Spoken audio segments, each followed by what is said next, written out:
తమిళనాడులో TVK party అధ్యక్షుడు విజయ్ గెలుపుకి జగన్మోహన్ రెడ్డి గారు, మాజీ ముఖ్యమంత్రి జగన్మోహన్ రెడ్డి గారు కారణం అంటూ వైసీపీ సోషల్ మీడియాలో విపరీతమైన ప్రచారాలు. మరి దాని గురించి మీ ఒపీనియన్ అంటే ఫైనల్గా మీరే ఉంటారు? నిజంగా ఆయన కారణమా ఆ గెలుపుకి? నక్కకి నాకలోకి అనుకున్నంత తేడా ఉందన్న. పాపం ఆయన 112 సీట్లు వచ్చినాయి, వెళ్ళి 11 సీట్లు కలపమని వెళ్ళి మరి అంత తాబాతులు ఉండుంటే మీకు అంత దమ్ము ధైర్యం ఉంది కదా, క్యాపబిలిటీ. మరి పాపం ఆయనకు ఒక 5 సీట్లు ఇప్పించలేకపోయారా? మరి అక్కడ తమిళనాడులో ఎందుకు ఇప్పించలేకపోయారు అన్న? ఇవన్నీ బూజింగ్ మాటలు. అసలు ఫోటో ఎక్కడ పట్టుకున్నాడన్నా? అది జస్ట్ మాఫింగ్ లాగా అనిపిస్తుంది. ఆడేదో అభిమాని కావాలి. మీకు పేటీఎం బ్యాచ్ గురించి తెలిసిందే కదా.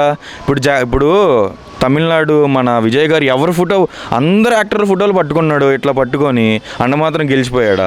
అంతెందుకు డీవీకేకి వెళ్ళి వాటేసుకున్నాడు, హగ్గులు చేసుకున్నాడు, బొగ్గులు చేసుకున్నాడు డిఎంకేని. మరి ఓడిపోలా?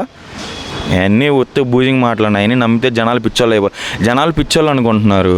జనాలు పిచ్చోళ్ళు కాదు, జనాలు అన్నీ చూస్తున్నారు. దానికి ఇంకెవరం ఏం చేయలేం కదా, అంతే.